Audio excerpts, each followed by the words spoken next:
So we just got finished watching Kubo and the Two Strings. What'd you think? It was good. I liked it too. The end. I love stop motion animation. I was never a fan of it, to be honest. I wasn't really looking forward to. I wasn't interested in watching this movie, but I'm really glad that I did. Because, wow. It was a good story. They told it well, and that was the thing. It was all about stories, and storytelling. Mm-hmm. Did you recognize who the monkey was? Not the monkey. The beetle. Once they started talking about who the that the monkey was the mom. Spoilers.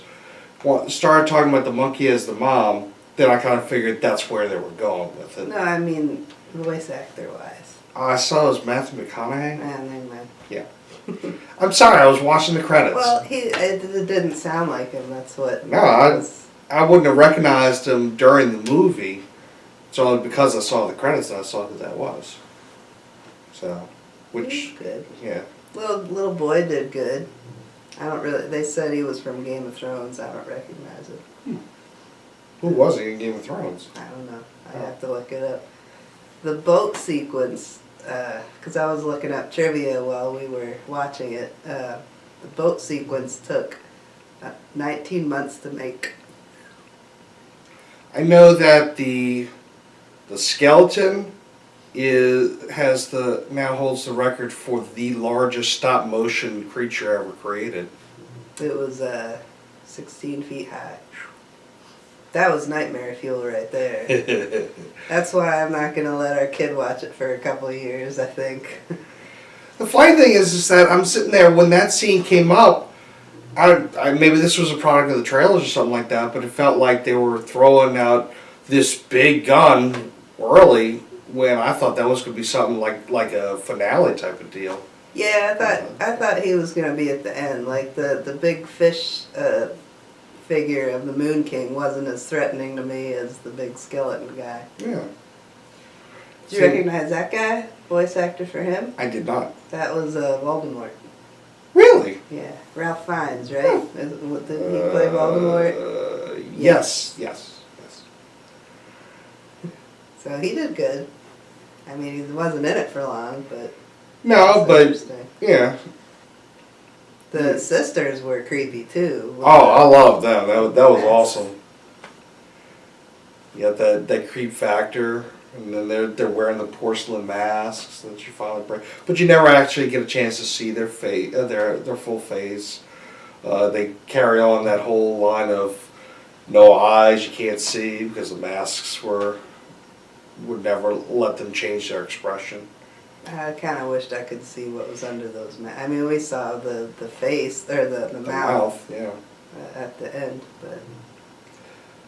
But it would make sense in the fact that, what happened with the mom, then the Moon King guy would sit there and go, nah, y'all get to wear these when you go down. So that you will not betray me.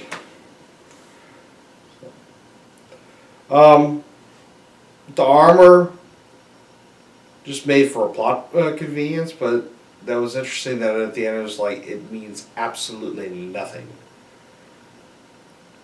yeah. So it was just a driver to get him to move around from place to place.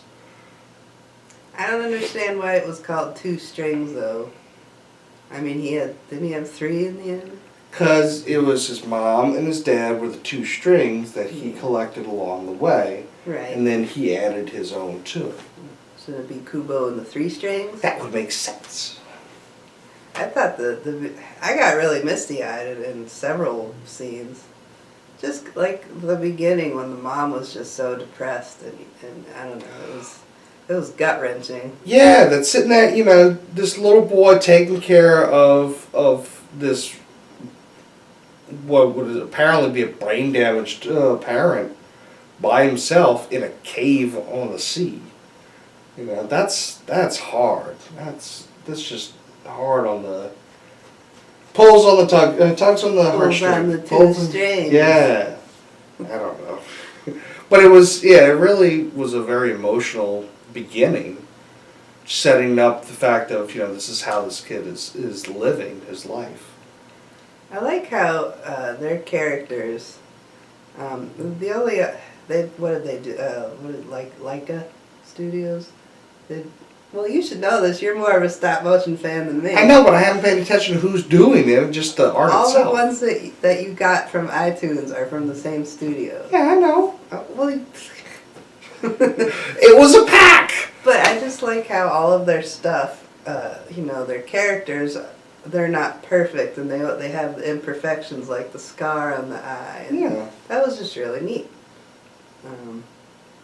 Well, that studio has a tendency to do some stuff that is a bit more on the abnormal. I mean, the other three works that I didn't like Coraline, but it was a little too freaky for me. It was too Tim Burton-y, and this one was fine because it was a nice, well-rounded legend. yeah. Was the water stop motion too, or was there a combination of CGI in this?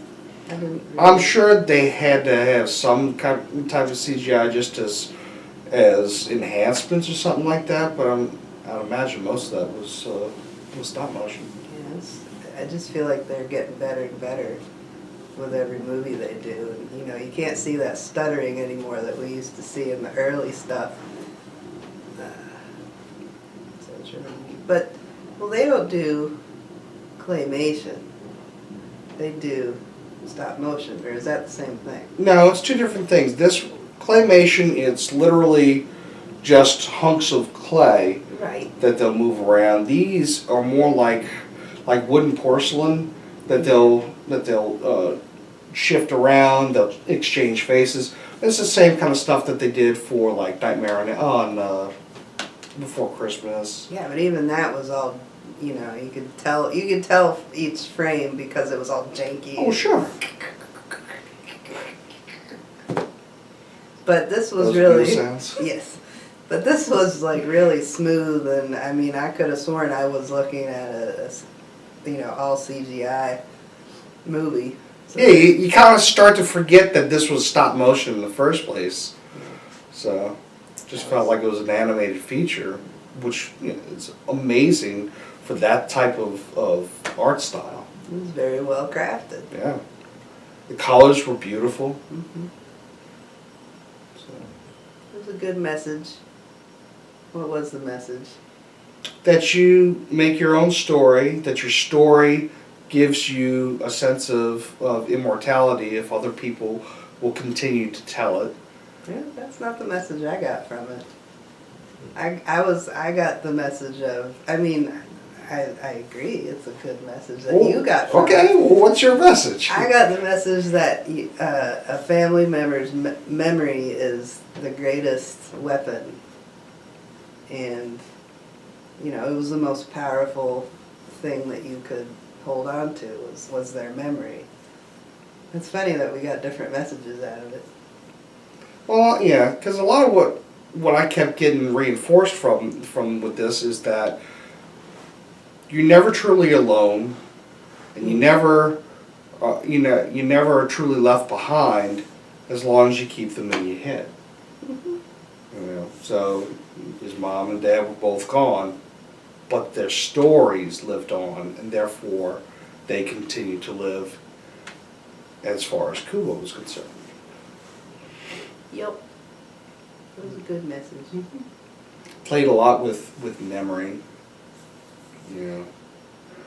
dealing with people trying to remember different things from the mom in the beginning to the Beetle guy, dad in the middle, and then the finale is that he doesn't kill the grandpa, but instead turns him mortal. And going right back to the same situation he had with his mom, where his grandpa can't remember jack shit. Yeah, so he didn't really help himself there, but... Yeah. Well, he's not now, dead. Now it's a depressing ending. Right. That's the thing. He's just traded off his mom for his grandpa. on who's going to be. Well, at least I don't think the grandpa is going to check out with him the way the mom did. I thought it was interesting that the mom didn't come alive at the beginning. She didn't come alive until, well, okay, that makes sense because she was. She was a moon spirit. Yeah, I didn't think about that until just now. So. Well, that's the thing. They kind of avoided that origin until towards the end of the second act, when you really started to realize who she was originally and where she came from. Then it actually made sense. But in the beginning, it's like, really? I give that one a 9. That was pretty solid. That's impressive. Well, I mean, I didn't really see any imperfections with it. Where like Rogue One there were easily a lot of imperfections. Oh, sure. I just felt like this was a really well-rounded, unique, that was the other thing, it was a unique story.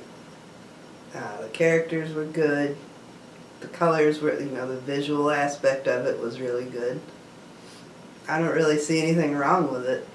Yeah, this was the kind of movie I never felt bored. I never felt like I had to go look at the clock because I'm sitting there going, is this over yet?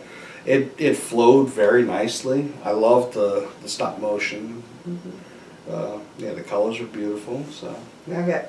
I would agree. Yeah. I would agree. I got to figure out what counts as a 10 for me. 10's got to be like this is a life-changing experience. I don't think we're ever. That would be The Matrix. We'll get to that one later. Not the second and third one. No. The first one was good.